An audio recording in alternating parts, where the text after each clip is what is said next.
Admiral Sarah Chen stood at the central command platform of Titan Base, her eyes fixed on the quantum holographic display showing the approaching Correxian fleet. After 3 centuries of preparation, humanity's greatest gambit was about to begin. The massive alien armada, spanning nearly half a light-year in formation, represented the most powerful civilization in the known galaxy, and they had no idea what they were about to face. "Status report on the primitive facade," she asked, her voice steady despite the weight of the moment. Dr. Marcus Webb, Chief of Operation Masquerade, pulled up a detailed analysis. All surface satellites are broadcasting appropriate 21st century radio signals. Our primitive space stations are in position, looking appropriately crude. The quantum camouflage is holding. They can't detect anything beyond our fake infrastructure. Humanity had known this day was coming since they first detected the Galactic Empire's expansion patterns 200 years ago. Instead of rushing to reveal their true technological capabilities, Earth's united governments had made an unprecedented decision. They would appear primitive, maintaining a carefully crafted illusion of early space-age development, while secretly preparing the most sophisticated defensive network ever conceived. "Incoming transmission from the Galactic flagship," announced Lieutenant Yuki Tanaka, her neural interface processing the alien signals. "Standard Imperial first contact protocol. They're not even bothering to mask their superiority complex." Sarah allowed herself a small smile. "Let's give them the show they're expecting. Begin Operation Masquerade Phase 1. On all frequencies, Earth began broadcasting a chaotic mix of primitive radio signals, everything from basic satellite communications to public television. To the approaching Correxian fleet, it would appear as if they had stumbled upon yet another developing civilization, ripe for conquest. Deep beneath the surface of Mars, automated quantum factories continued producing microscopic swarms of nanomachines. Inside Europa's ocean, vast arrays of quantum computers processed real-time strategic simulations. Throughout the asteroid belt, thousands of seemingly ordinary rocks concealed the most advanced weapons humanity had ever developed, all of it invisible to the Correction's scanning technology, which, despite its sophistication, was based on predictable principles they'd used for millennia. "They're deploying their preliminary scout ships," reported Captain James Rodriguez, tracking the alien vessel's movements. "Standard Imperial reconnaissance pattern, just as our simulations predicted." The Galactic Empire had conquered over 3,000 civilizations using the same methodical approach. Their arrogance had become their routine, and their routine was about to become their downfall. "How many worlds have they taken?" Sarah asked, though she knew the answer. 3,427 confirmed conquests, Marcus replied. "Their standard procedure is to overwhelm developing civilizations with technology several centuries ahead of their targets. They've never failed. Until today," Sarah said quietly. The scout ships entered the solar system, their sensors probing Earth's obvious defenses, antiquated satellites, a handful of space stations, and a small lunar base. Everything they saw suggested a civilization barely capable of reaching their own moon. Deep within Titan Base's quantum core, an artificial intelligence of unprecedented sophistication analyzed every detail of the Correxian fleet's behavior. Named Athena, it represented the pinnacle of human achievement in machine consciousness, and like everything else that humanity had actually achieved, its existence was completely hidden from the invaders. Athena's analysis confirms their following historical conquest patterns exactly. Dr. Webb reported, "They're already preparing their standard conquest declaration." Sarah nodded, watching as the scout ships moved precisely where humanity had predicted they would. Each movement of the Correxian fleet was another confirmation of their predictability, another validation of 3 centuries of preparation. "They're launching their psychological warfare package," Yuki announced. "Standard Imperial intimidation broadcasts." The alien transmission began flooding Earth's communication channels, a carefully choreographed display of technological superiority meant to demoralize their target before the actual conquest began. Massive holographic projections appeared in Earth's skies, showing the might of the Coraxian fleet.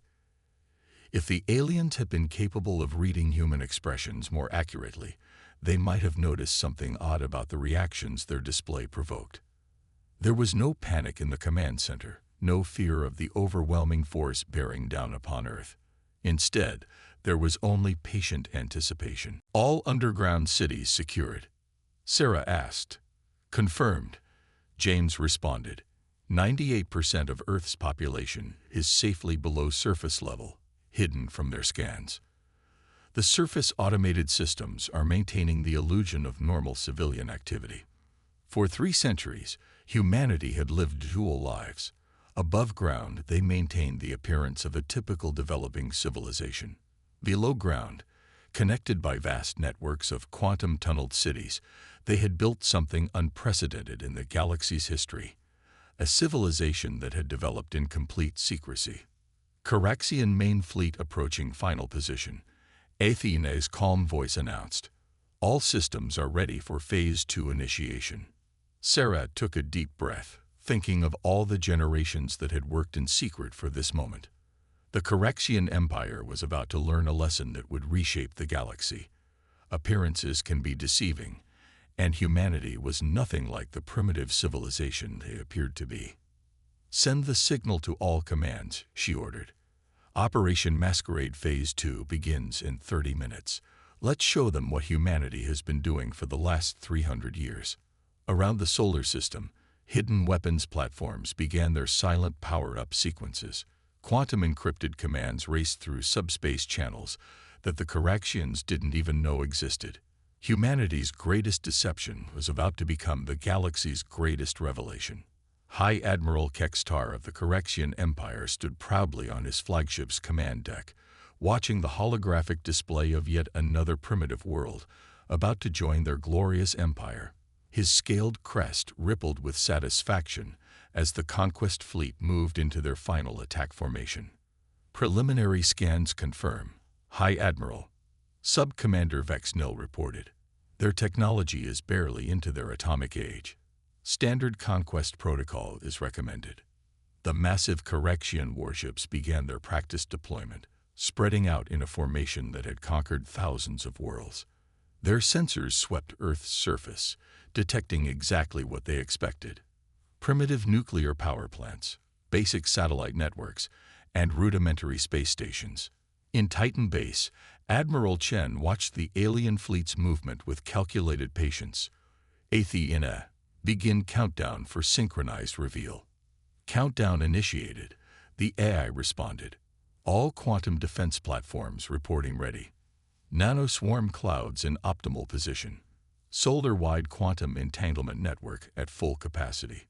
The Coraxian fleet had no idea that what they thought was empty space was actually filled with clouds of invisibly small machines, each one more advanced than their entire sensor array.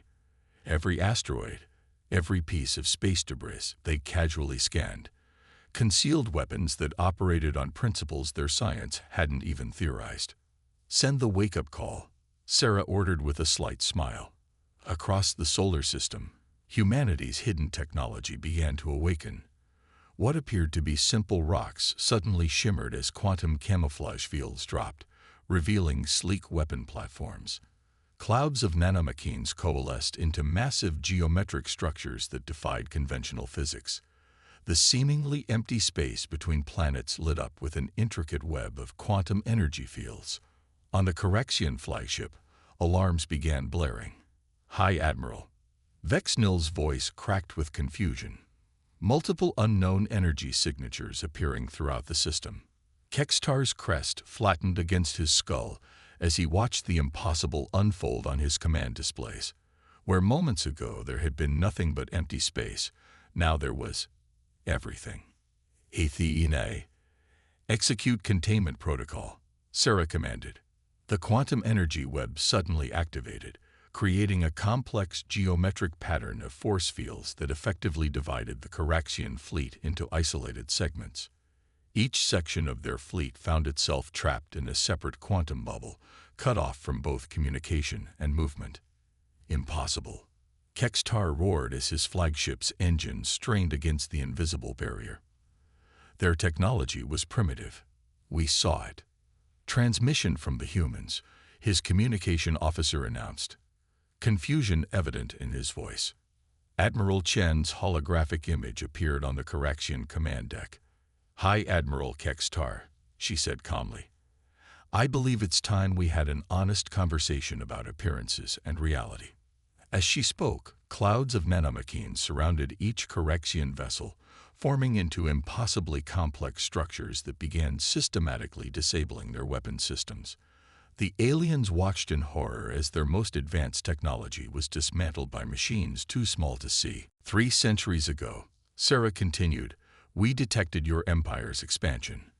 We saw your pattern of conquest, your technological superiority, and your predictable methods. So we made a choice. Instead of revealing our true development, we hid it. Everything you thought you knew about Earth was a carefully crafted illusion. In the quantum bubbles throughout the solar system, Coraxian ships found themselves completely powerless. Their weapons were neutralized, their engines disabled, their communication systems reduced to receiving only. Your entire sensor system, Dr. Webb's voice joined the transmission, operates on principles we mastered 2 centuries ago.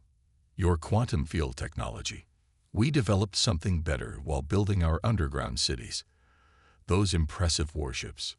Our automated factories in the asteroid belt produce more advanced technology as spare parts.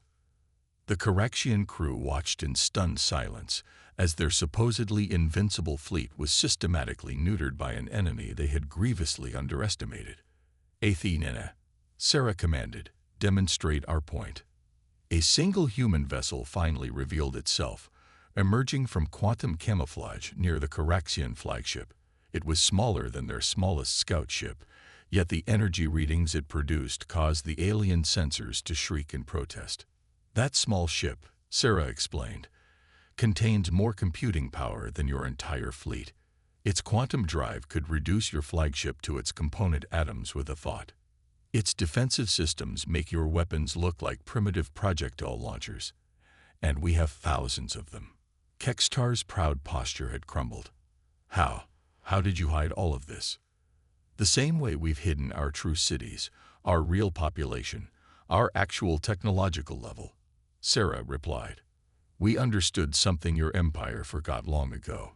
True advancement isn't just about technology. It's about imagination, about thinking beyond established patterns. Your empire has conquered worlds the same way for so long, you forgot that someone might play a longer game. Throughout the solar system, more human ships appeared, each one demonstrating capabilities that the Coraxian Empire had thought impossible. Their sensors detected massive energy signatures from beneath Earth's surface as the underground cities finally revealed themselves. Not primitive bunkers, but vast metropolises of advanced technology. Now, Sarah's voice carried a note of finality. We're going to have a discussion about the future of your empire. But first, I want you to understand something.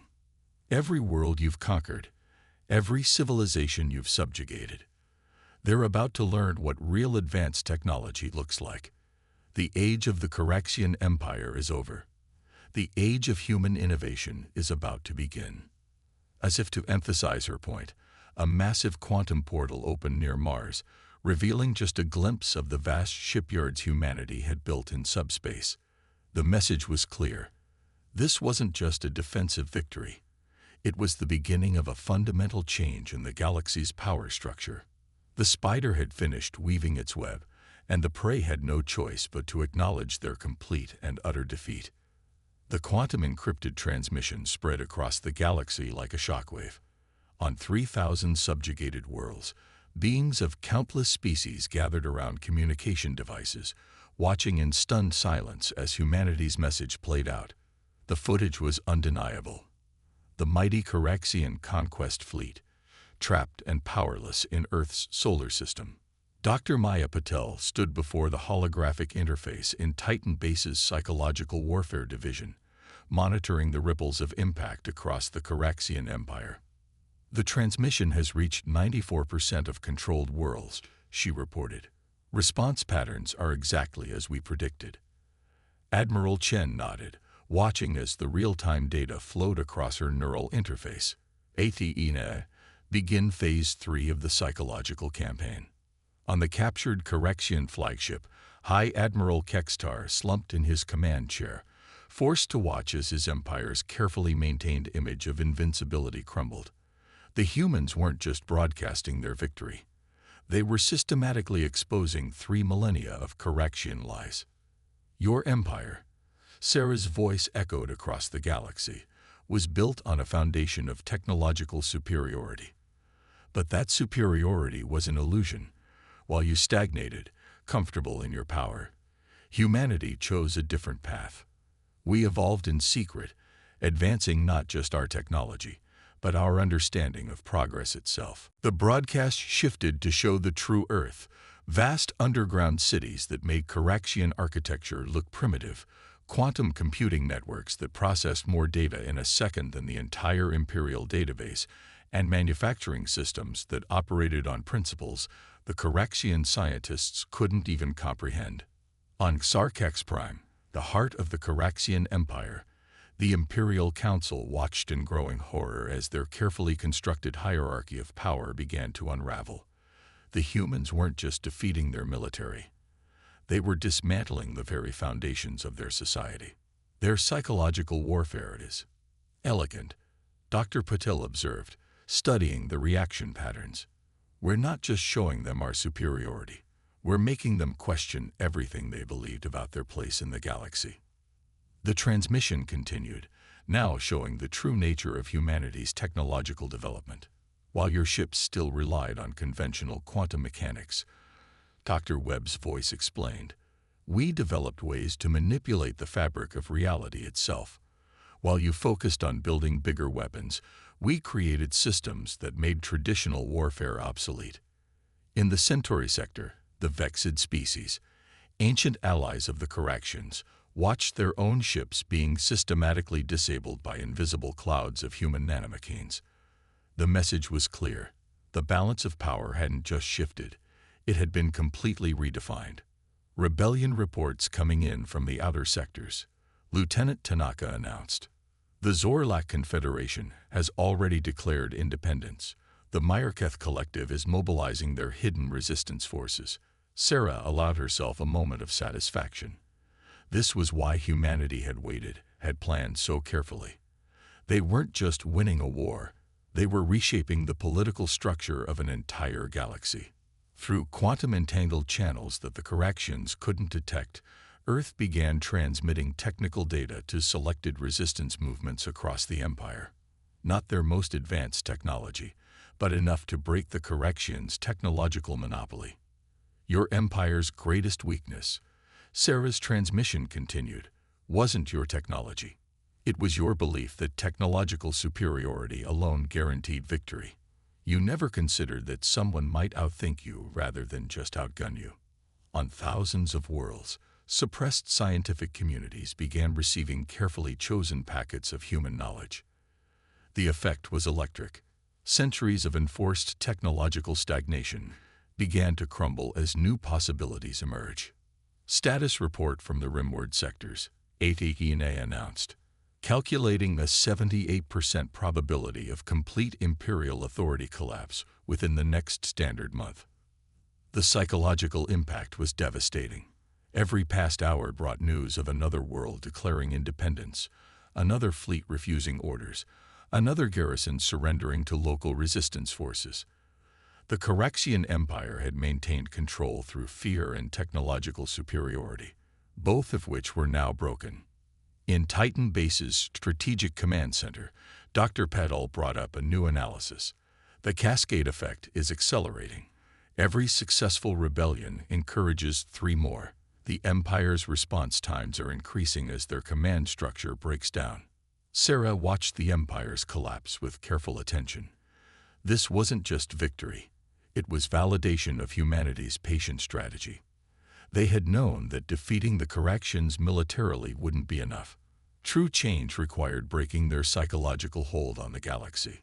Send the next package, she ordered. It's time to show them what real technological progress looks like. Across the galaxy, quantum channels activated, delivering carefully selected technological insights to newly independent worlds.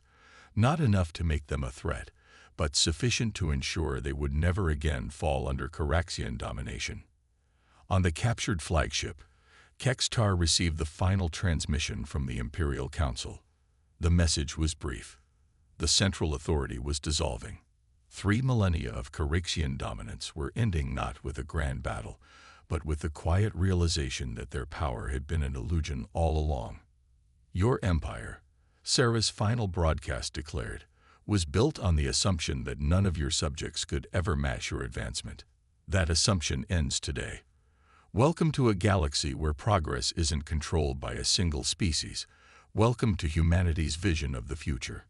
As the message concluded, the quantum barriers around the Caraxian ships began to shift, creating corridors back to their homeworld. It was a calculated move, letting them return to spread the word of their defeat, to be living testaments to the futility of opposing Earth's new role in galactic affairs. The age of Caraxian dominance was over. The age of human-guided galactic evolution had begun. The quantum portal opened silently above Xarcax Prime, the Caraxian throne world.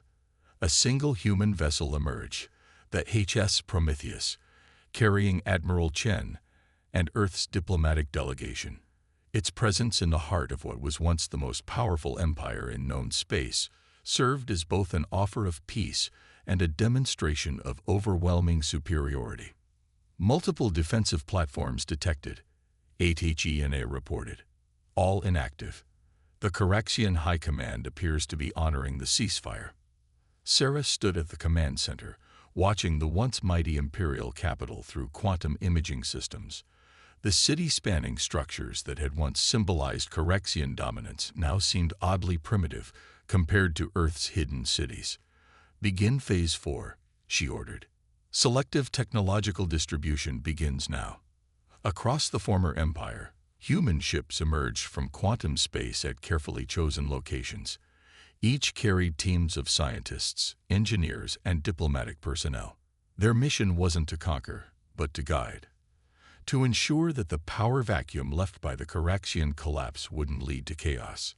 In Titan Base, Dr. Webb coordinated the massive operation. First wave of technological packages deployed to primary liberation zones, focusing on medical technology and sustainable energy systems first. The strategy was precise. Provide enough advancement to ensure independence from Caraxian control, but not the kind of technology that could quickly be weaponized. Humanity had learned from the Caraxians' mistakes.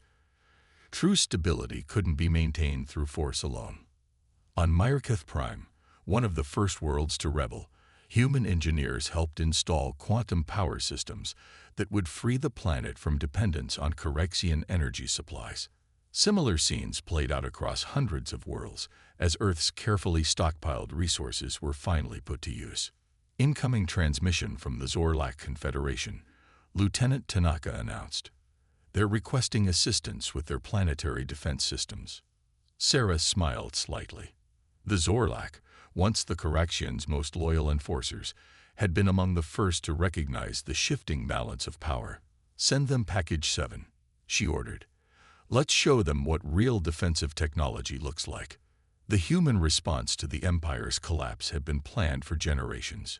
Each technological gift was carefully chosen, each diplomatic mission precisely targeted. They weren't just preventing chaos.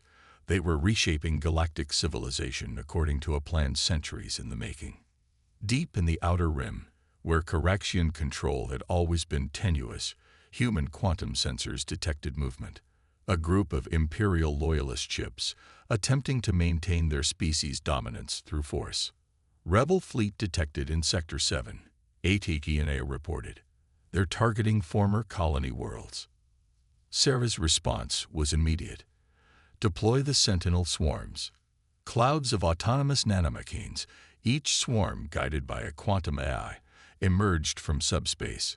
The Caraxian rebels found their ships suddenly enveloped in microscopic machines that systematically disabled their weapons and drive systems. Your time is over. Sarah's transmission reached the disabled ships. The galaxy is changing. You can be part of that change, or you can be remembered as the last remnant of a failed empire. The rebels' surrender was quick. They had seen the footage, knew what had happened to the main fleet. There would be no glorious last stand for the Caraxian Empire. In Titan Base's Strategic Command, Dr. Patel monitored the psychological impact of humanity's selective advancement program. The response patterns are fascinating, she reported. Most species are adapting to the new technology far more quickly than predicted. It was a testament to the Caraxians' failure. They had suppressed advancement for so long that their subject species were hungry for progress. Earth's careful distribution of technology wasn't just preventing chaos, it was catalyzing a renaissance across the galaxy. Quantum signature detected, HFY announced suddenly. Deep space, beyond the former Imperial borders.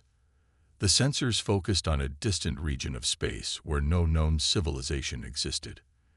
The energy patterns were unusual, not Caraxian, not human, something entirely different. New players entering the game, Sarah mused. Right on schedule. This had been part of the plan too. Humanity's revelation of its true capabilities wouldn't just reshape the known galaxy, it would attract attention from beyond. Earth had prepared for this as well, had built its hidden technology with an eye toward possibilities that the Caraxians, in their stagnation, had never even imagined. On the HSS Prometheus, now orbiting Sarkax Prime, Sarah received the preliminary analysis of the strange quantum signatures. Something vast was stirring in the unknown regions of space, drawn by humanity's impressive debut on the galactic stage. Begin preparation for Phase 5, she ordered. It's time to show the galaxy that the Caraxians weren't the only ones we've been watching. The human vessels throughout the former empire continued their work, distributing technology, stabilizing societies, and preparing for what was to come. Earth had spent centuries hiding its true nature from one empire, but that had just been practice for the greater challenges that lay ahead. As the quantum signatures from deep space grew stronger, humanity's hidden capabilities stood ready. The game of deception and revelation was far from over. It was, in many ways, just beginning. The Great Hall of the Caraxian Imperial Palace, once a symbol of unquestioned dominance, now served a different purpose. Representatives from 1,000 formerly subjugated species gathered beneath its towering arches, while quantum projections allowed countless others to attend virtually. At the center of it all stood Admiral Sarah Chen, preparing to officially end 3 millennia of Caraxian rule. Athena, final status report, she sub-vocalized through her neural interface. All sectors reporting stable transition. The AI responded. Quantum defense networks operational across 87% of former Imperial space. New civilization emergence index exceeding projections by 23%. The gathering wasn't just a ceremony. It was the culmination of humanity's centuries-long strategy. Every species represented had received carefully selected technological packages, enough to ensure their independence while maintaining galactic stability. The age of empires is over, Sarah began, her words translated simultaneously into thousands of languages. Today marks the beginning of something new, not domination by any single species, but cooperation among equals. In orbit above, the HSS Prometheus maintained its silent watch. Its presence was both a reminder of human power and a promise of protection for this fragile new order. The ship's quantum sensors continued monitoring the strange signatures from deep space, growing stronger with each passing day. Former High Admiral Kex Tar, now serving as the Caraxian representative, stepped forward. The once proud military commander had learned humility in recent weeks. On behalf of the Caraxian people, we formally renounce all claims of imperial authority, he announced, his voice carrying across the galaxy through quantum channels. The declaration triggered a cascading series of events that had been carefully orchestrated by Earth's strategic AI networks. Quantum gates activated simultaneously across thousands of worlds, linking former imperial territories in new trade and communication networks. The gates utilized principles that the Coraxians had never imagined possible, demonstrating yet again the gulf between their stagnant technology and humanity's hidden advancements. In Titan Base, Dr. Webb and his team monitored the transformation. "The technological integration is proceeding faster than expected," he reported. "These species are remarkably adaptable once freed from Imperial restrictions." The human strategy was working perfectly. Rather than simply destroying the Coraxian Empire, they were transforming it into something entirely new. Each species was finding its own path forward, guided by carefully measured doses of Earth's technological knowledge.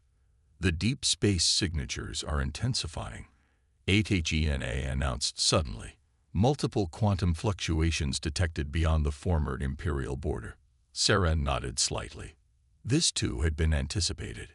Humanity's revelation of its true capabilities wasn't just about defeating the Coraxians, it was about preparing the galaxy for what was coming. "Begin final phase of the distribution protocol," she ordered. "It's time to show them everything we've prepared for." Across the former empire, human ships began revealing new technologies. Defensive systems far beyond what they'd previously displayed. Quantum computational networks that made their earlier demonstrations seem primitive by comparison. Earth wasn't just helping these species rebuild, they were preparing them for a future that the Coraxians, in their arrogance, had never even imagined. In the Imperial Palace, Sarah continued her address. "What we've shown you so far is only the beginning. The galaxy is larger than the Coraxians ever knew, filled with wonders and dangers they never imagined. Humanity didn't just hide our advancement. We prepared for what lies beyond." The quantum sensors registered another spike in the deep space signatures. Whatever was out there, it was getting closer. "The choice before us is simple," Sarah declared. "We can face what's coming as divided species, easy prey for the next empire that rises, or we can stand together, combining our strengths in ways the Coraxians never thought possible." On thousands of worlds, beings of all species watched as humanity unveiled its final revelation. Plans for a new form of galactic cooperation, backed by technology that made the Coraxian Empire look primitive by comparison. "We offer you not subjugation, but partnership," Sarah concluded. "Not the peace of enforced order, but the strength of united diversity. The galaxy is changing. The only question is whether we change with it." The response was immediate and overwhelming. Species that had been enemies under Coraxian rule now saw the value of cooperation. The quantum gates hummed with increasing traffic as new alliances formed, new possibilities emerged. In Titan Base's strategic command, Dr. Patel watched the reaction patterns with satisfaction. The psychological transition is exceeding all projections. They're not just accepting change. They're embracing it. The strange signatures from deep space pulsed again, stronger now. Whatever lay out there in the darkness between the stars, humanity had spent centuries preparing not just themselves, but the entire galaxy to face it. As the gathering in the Imperial Palace concluded, Sarah allowed herself a moment of reflection. The fall of the Coraxian Empire wasn't an end. It was a beginning. Humanity had hidden its true nature for 3 centuries, advancing in secret while appearing primitive. Now they would help guide 1,000 species toward a future that none of them, not even the mighty Coraxians, had ever dreamed possible. The game of deception was over. The true test of humanity's preparation was about to begin.